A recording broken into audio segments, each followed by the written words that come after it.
Já quero contar para vocês que toma posse nesta tarde como novo presidente do Supremo Tribunal Federal, com a saída da ministra Rosa Weber, o ministro Luiz Roberto Barroso. Inclusive, temos aí Barroso pegando um momento bem interessante, digamos, da relação do Supremo Tribunal Federal com o Congresso. Bom, há uma previsão de uma cerimônia prevista aí para cerca de 1.200 pessoas da posse do ministro Luiz Roberto Barroso. A cantora Maria Bethânia deve interpretar o hino nacional brasileiro e a presença dela lá até gerou interesse por parte de muita gente que queira assistir a essa apresentação prevista para agora à tarde. Ministra Rosa Weber deve fazer um discurso inicial para passar essa posse, então, para o ministro Luiz Roberto Barroso, que também vai fazer o seu discurso. A gente está de olho lá em Brasília, mas também mantendo o nosso debate por aqui. O que deve marcar a entrada do ministro Luiz Roberto Barroso nessa gestão do Supremo Tribunal Federal, em Dávila? Bom, olha, nós conversamos ontem um pouco sobre esse assunto e é de muita importância.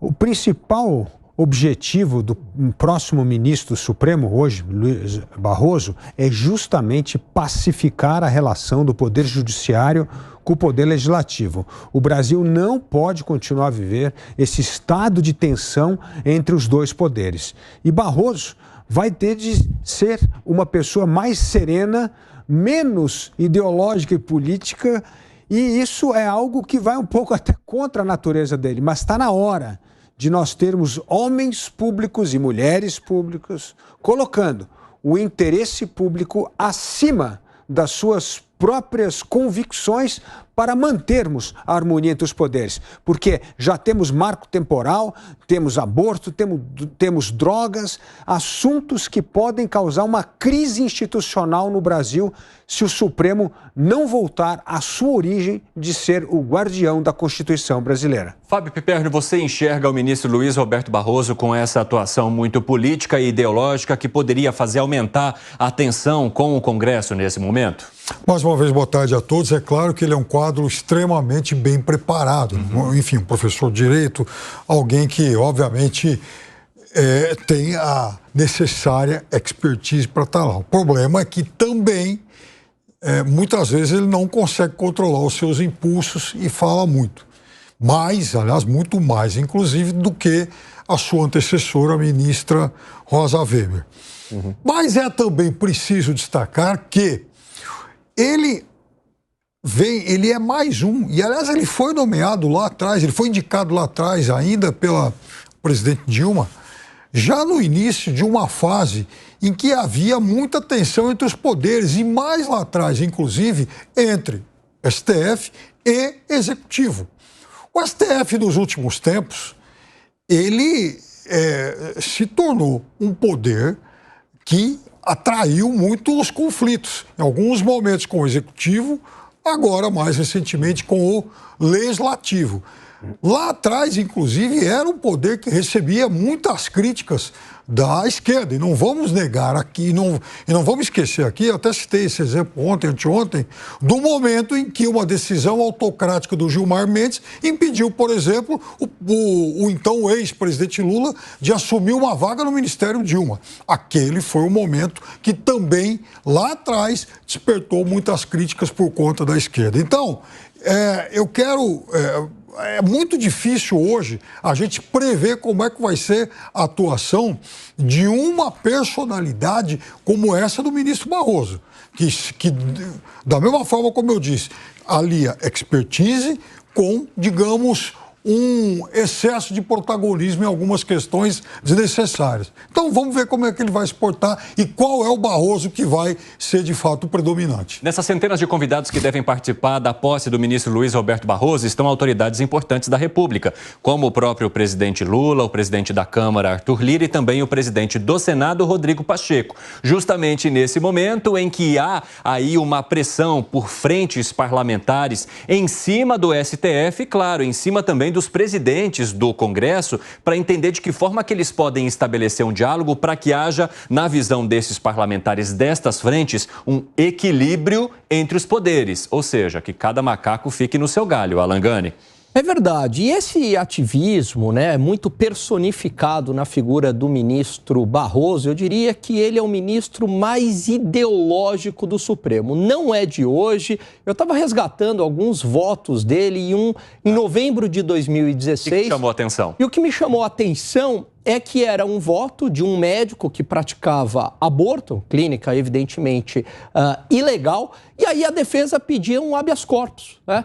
E vários ministros do Supremo se atentaram à questão do habeas corpus, porque a prisão preventiva era muito exagerada, né? Ele não oferecia risco, ele tinha residência fixa, trabalho fixo, bons antecedentes, era réu primário, etc.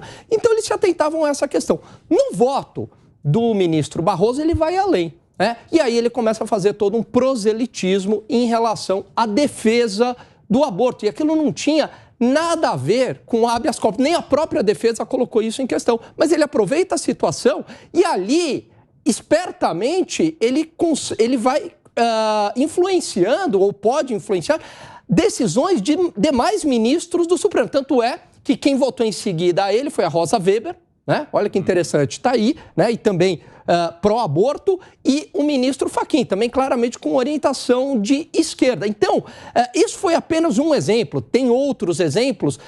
Agora, o Dávila trouxe uma questão ontem aqui que eu achei bastante interessante. Se ele estivesse numa situação normal de temperatura e pressão, fatalmente eu acho que essas questões ideológicas viriam ao pleno, ele iria pautar. No entanto, agora, o Congresso está reagindo. Então, a gente não sabe, né, como é que vai se dar essa relação. Quer dizer, vai prevalecer a natureza do Barroso mais ideológico? É claro que ele tecnicamente é muito bom, isso não se discute, né, do ponto de vista jurídico, mas vai prevalecer essa natureza ideológica dele, ou ele vai ter o bom senso agora de esfriar a temperatura dada essa reação do Congresso Nacional. A gente até mantém os olhos nessa cerimônia de abertura, porque o ministro Luiz Roberto Barroso faz o seu discurso de posse e a gente quer entender se de alguma forma ou ele deve dar algum sinal para o Congresso já nessa entrada, já nessa busca por um equilíbrio entre os poderes. Gustavo Segré. Justamente no momento em que ontem nós falamos sobre a eventual dificuldade institucional que seria se o Senado aprovar um marco temporal, e aconteceu. Isso vai estar na nossa pauta, a gente vai trazer essa discussão que inclusive gera muita dúvida. Vai para o veto do presidente, para a sanção, o presidente vai vetar, isso volta para o Congresso, o STF vai ser acionado, daqui a pouco você vai acompanhar essa discussão. Tá. Mas para tentar complementar o que os colegas comentaram, eu fiquei com uma questão que o Piperno mencionou com muito bom critério. Qual dos dois Barrosos estará no STF? E aí você fala, mas a pessoa é uma só. Como podemos ter duas interpretações numa única pessoa? Então nós temos que orar para que, dependendo do assunto, seja um ou seja o outro ministro Barroso que esteja aí incorporando o seu voto. Agora, por outro lado... Sim, não, por favor. Eu queria dizer que uma coisa interessante, né, Segre? Você que estuda liderança também, como que o contexto faz o líder? No contexto de urgência que nós estamos vivendo hoje, nós vivemos um momento de urgência no Brasil, nós estamos à beira de uma crise institucional entre os poderes. E a reação forte do Congresso mostra isso. Como é que se comporta durante esses momentos de grande crise, né? Isso é um grande teste, né? Claro. Nós estamos, por exemplo, o presidente da Ucrânia, o Zelensky, é um sujeito que apareceu como um grande líder por causa da crise. Sim. Então a crise, o Churchill se tornou a figura ilustre da história por causa da guerra. Então assim, nós estamos num momento de crise. É hora que a crise faz ou o líder crescer, ou ele diminuir muito e aumentar e agravar a crise, e aí, portanto, a gente está num ponto complicado. E aí onde vem a expectativa desse discurso que você menciona. Eu tenho a esperança de que esse discurso seja para apaciguar as questões e reconhecer que as questões legislativas são prioridade do Congresso Nacional e não do STF. E poderia até mandar assim um recado, como o Congresso demora, então o STF abraça essa situação e sai legislando de alguma maneira. Agora, por último, Evandro, 1.200 pessoas para uma assunção de um ministro não é muita gente, isso é gasto público. Isso é dinheiro do contribuinte colocado, e com todo respeito, para que cante Maria Bethânia. Eu desejo de todo o coração... E Maria Bethânia foi sem cobrar nada. Perfeito, essa era. Aí, perfeito. Então, Maria Bethânia... A cantora Maria Bethânia não cobrou cachê para fazer essa participação aí na posse do ministro Luiz Roberto Barroso. O que foi montado é uma equipe destacada pelo Supremo Tribunal Federal para acompanhar desde a chegada até a saída dela. Não, aí tudo bem, aí tudo bem. E eu celebro que não cobre, porque seria utilizar recurso público para uma questão em que claramente é uma pessoa com ideias de esquerda. É que o ministro Luiz Roberto Barroso é conhecido por gostar da música popular brasileira, faz manifestações nesse sentido e, por conta disso, houve então a participação e haverá, né, da cantora Maria Bethânia. Ainda bem que não gosta de tango. Sabe? Agora, a quantidade de convidados é algo que te preocupa em Fábio Piperno, numa cerimônia de posse da presidência do STF, que costuma, né, acontecer de tempos em tempos. Há uma necessidade de uma cerimônia tão relevante assim? Até por temperamento, eu sou uma pessoa que gosta de eventos um pouco mais discretos, né? Ah, bom. Eu não sou lá, enfim, a favor de cerimônias muito festivas para... Como é que é o termo que você usa mesmo para festas muito animadas e... você já usou esse termo aqui, agora eu esqueci. Mas... Festa rega-bofe. Você não gosta de uma festa rega-bofe, então? Não gosto do rega-bofe, não. Eu sou alguém adepto de eventos um pouco mais discretos para esse tipo de situação. Agora, eu também queria lembrar o seguinte, quer dizer, então o ministro Barroso assume, e é bom que a gente também fale um pouco sobre o contexto. É claro que eu disse que de 10 anos para cá o judiciário vem sendo alvo de muitas críticas em muitos momentos do Executivo e mais recentemente do Legislativo. E no mundo há claramente também um choque entre o poder político e o judiciário, principalmente entre as cortes e partidos e regimes de extrema-direita. A direita tem feito muitas críticas, inclusive, você pega Israel, está atropelando a Suprema Corte. Aqui na América Latina é El Salvador, não vou nem falar da Venezuela, enfim, Nicarágua, mas isso não é direita? Não. Eu vou chegar nisso aí, porque El Salvador não é direita. Mas o ativismo judicial no mundo, eu concordo que ele existe, mas ele pende muito mais para as questões de esquerda. Mas então, esse é o argumento. Você vê, Israel, que eu estava citando, El Salvador, o próprio Trump com várias cortes locais e não com a Suprema Corte, porque ele trocou ministros. Então, é um momento também, Hungria nem se fala, também acabaram com a Suprema Corte lá e tal. Então, é um momento em que o Brasil, ele vive um problema que vai se tornando muito frequente em outras regiões do mundo, que é esse choque entre judiciário e correntes mais ligadas à direita. É um problema de degeneração do Estado de Direito, esse é o ponto, é o que a gente vem sempre discutindo aqui.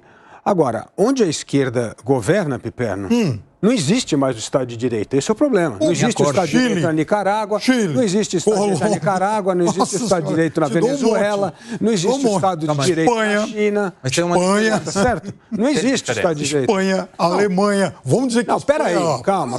A gente está falando o seguinte, você está falando do radicalismo. Todos esses países que você está citando aqui são social-democratas. A gente está falando aqui, o problema não está na social-democracia. O que você está citando como exemplo é o radicalismo. É o cara da direita. Eu estou citando o radicalismo da esquerda, porque não tem crise do Estado de Direito na esquerda radical, porque eles já acabaram com o Estado de Direito. Esse é o ponto. Aliás, um documentário excelente que eu sugiro que vale a pena assistir sobre Venezuela, que está lá no canal do Brasil Paralelo, mostra exatamente isso.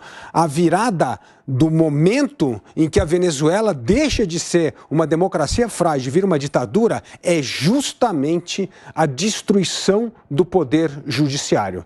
E isso que não pode acontecer. Os poderes têm que ser harmônicos e independentes. E é essa a luta que nós estamos falando aqui. É uma luta para preservar a independência e a harmonia entre os poderes. Fala, Segré. Sabe que tem uma diferença nesse exemplo que deu Piperno com muita clareza. Em que situação a Corte, nesse caso, vai para o Legislativo ou para o Executivo? Nos governos de direita, e pode, por favor, me corrigir se estou errando, é o executivo que vai contra a corte e a corte contra o executivo. Nós vivemos aqui uma determinação contra o Bolsonaro cada 8 dias. Desde a época da colônia nunca teve tanta interferência do Supremo com o executivo. Mas quando são de esquerda, o executivo se alia com o judiciário e combate ou questiona o legislativo. Essa é a grande diferença entre as duas, entre os exemplos. Então, enfim, a Venezuela é um estado deteriorado, claramente Sim. uma ditadura, falamos aqui 1 milhão de vezes, Nicarágua aí. Não vou nem perder tempo em discutir os dois. No caso de Israel, por exemplo, há, sim, um atropelamento da Suprema Corte mediante uma ação do Executivo passando pelo Legislativo. Ele usa a maioria legislativa para alterar... É que o regime é parlamentarista, é outra coisa. Depende do regime do governo, não é presidencialista ou parlamentarismo. Inclusive, eu vou só rapidamente interferir um pouco aqui na nossa discussão para conversar ao vivo com o nosso repórter que está agora acompanhando essa cerimônia de posse e vai trazer as informações para a gente agora. O que esperar, hein, André Anelli? Bem-vindo. Oi, Evandro, muito boa tarde para você, aos comentaristas e também a todos ligados aqui no 3 em 1 da Jovem Pan. A cerimônia de posse do presidente do Supremo Tribunal Federal, o ministro Luiz Roberto Barroso, e também do vice Edson Fachin, essa cerimônia ainda não começou. Estava prevista para começar por volta das 16 horas, já há, portanto, um atraso de 17 minutos. Essa cerimônia que vai contar com a presença do presidente Lula, que já chegou aqui também, chegou até antes das 4 da tarde, assim como também o presidente do Senado, Rodrigo Pacheco, e o presidente da Câmara dos Deputados, Arthur Lira. Mais de 1.000 pessoas foram convidadas para acompanhar lá dentro, então, essa cerimônia de Luiz Roberto Barroso, que, coincidentemente, esse ano está completando 10 anos aqui no Supremo Tribunal Federal. Ele que entrou em junho de 2023, acabou entrando no lugar do ministro Aires Brito e agora acaba tomando, então, a presidência em substituição a Rosa Weber, a ministra que se aposenta oficialmente no dia 2 de outubro, que é quando ela completa 75 anos. É justamente, então, a idade para se aposentar aqui do Supremo Tribunal Federal. A gente aguarda o início da cerimônia, muita movimentação aqui no Supremo Tribunal Federal. A gente relembra também que Luiz Roberto Barroso vai acabar assumindo a presidência do Conselho Nacional de Justiça, o CNJ, e, portanto, vai acumular a função aqui junto com o Supremo Tribunal Federal, além dele ter o vice como Edson Fachin. Luiz Roberto Barroso, que tem um invejável, entre os juristas, um invejável currículo, ele é formado no Rio de Janeiro, tem também uma carreira acadêmica, foi procurador do estado do Rio de Janeiro, foi advogado privado, acabou defendendo algumas causas até aqui mesmo no Supremo Tribunal Federal, a exemplo do direito de aborto em casos de anencefalia. Também defendeu o ex-ativista Cesare Battisti e acabou entrando para o Supremo Tribunal Federal no ano de 2023. Então, coincidentemente, como eu disse, 10 anos depois ele acaba tomando posse como presidente aqui do Supremo Tribunal Federal, um mandato que vai durar 2 anos. Ele fica até outubro de 2025 na presidência, então, que acaba sendo rotativa quando outro ministro deve acabar ocupando esse posto que ele assume hoje. Evandro. Muito obrigado pelas informações, André Anelli. Se você tiver novidades, chame a gente aqui. Vi algumas reações enquanto André Anelli trazia as informações sobre o ministro Luiz Roberto Barroso. Uma delas da sua parte, Luiz Felipe Dávila. Por quê? Não, porque defendeu o Cesare Battisti, que era um terrorista, um criminoso, é uma coisa inacreditável. Olha, essa é uma coisa... É um regime de esquerda que protege até terrorista de esquerda, que aconteceu no Brasil, uma vergonha. A Itália pediu a extradição de Cesare Battisti e por questões ideológicas houve resistência. Isso acabou no Supremo Tribunal Federal e Barroso defendendo um terrorista, um criminoso que depois, evidentemente, foi extraditado, preso lá na Itália para cumprir pena de assassinato. Essa é a turma que o regime do PT encoberta. Agora eu quero falar também que o ministro Luiz Roberto Barroso assume essa posição já pedindo na semana anterior para se trazer para o plenário presencial o debate sobre aborto. E tem também a descriminalização do porte de drogas. 2 temas bem polêmicos e que geram uma movimentação intensa por parte do Congresso, Alan Gani. Pois é, isso não deveria nem estar no Supremo Tribunal Federal. Isso é matéria do Legislativo, isso é matéria do Congresso Congresso Nacional. Agora, é claro que para o Poder Executivo, a gente tem um governo de esquerda e que é simpático à legalização das drogas, ao aborto, à volta do imposto sindical, à demarcação de terras indígenas favorável aos povos indígenas. E o governo, nesses temas tão impopulares, vejam só, ele não precisa fazer o serviço sujo, ou seja, se queimar numa votação do Congresso e bancar temas tão impopulares perante a sociedade. Por quê? Porque quem faz isso é o Supremo Tribunal Federal. Aliás, Evandro, o que os colegas trouxeram aqui desse ativismo judicial que ocorre no mundo é uma crise da democracia no mundo e principalmente no Brasil. Por quê? Porque a população ela não se vê mais representada. De repente, um tecnocrata, ele numa decisão monocrática ou mesmo no colegiado 11, decidem uma questão que não representa necessariamente os anseios da população e vem de cima para baixo, mas fala, peraí, mas eu votei naquele deputado, eu votei naquele parlamentar, eu votei naquele presidente por conta dessa agenda, eu não votei no ministro do Supremo. Então esse ativismo judicial que ocorre no mundo, ele deve ser repensado em todas as democracias, mas aqui no Brasil ele extrapolou muito o bom senso e o razoável.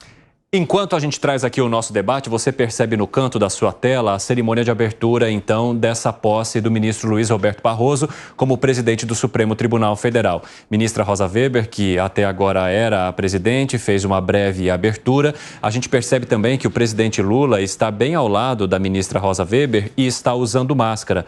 A gente sabe que amanhã o presidente Lula será internado no Hospital Sírio-Libanês em Brasília para fazer aquele procedimento médico, aquela cirurgia no quadril. Provavelmente seja então uma recomendação médica para que ele se proteja pré-internação, para que não haja nenhum tipo de adiamento dessa agenda já prevista para o presidente Lula, que se afasta, por alguns dias, se afasta entre aspas, inclusive nem houve a necessidade, segundo aliados, de que o vice-presidente Geraldo Alckmin assumisse o poder, mas ele deixa ali o gabinete da presidência da República para se recuperar, pelo menos até terça-feira, e depois ele deve fazer aí um acompanhamento de mais de 40 dias. Essas são as informações que foram passadas pelos médicos até agora. A gente vai acompanhando essa cerimônia e mantendo o nosso debate por aqui também. Você, Gustavo Segré, como que avalia a possibilidade da gestão que Barroso vai fazer sobre esses temas que são polêmicos, que parte do Congresso, inclusive, traz a possibilidade de se colocar sob debate público, de trazer isso em forma de debate para que a população possa opinar, que segue no Supremo Tribunal Federal, mas se o Congresso está falando, pera lá, isso aqui deveria estar aqui. Imagino que deveria ser prudente esperar. No caso, analisando as três, marco temporal já foi aprovado pela Suprema Corte e já foi aprovado pelo Congresso. Vamos debater sobre isso daqui a pouco. No caso da despenalização do usuário de drogas, está 5-2 o placar no Supremo. Quer dizer que se mais um ministro vota, é um tema que já foi definido, ou estaria sendo definido pelo Supremo Tribunal. E estaria sendo definido numa sensação que a priori pareceria contrária, como no marco temporal, a que está observando o Congresso. E, por outro lado, a questão do aborto, que parece a mais tranquila nesse caso com as urgências, porque apenas foi o voto da Rosa Weber, da ministra, que acelerou esse voto para garantir perante a sua colocação essa situação de... Bom, tá... perdão, estava...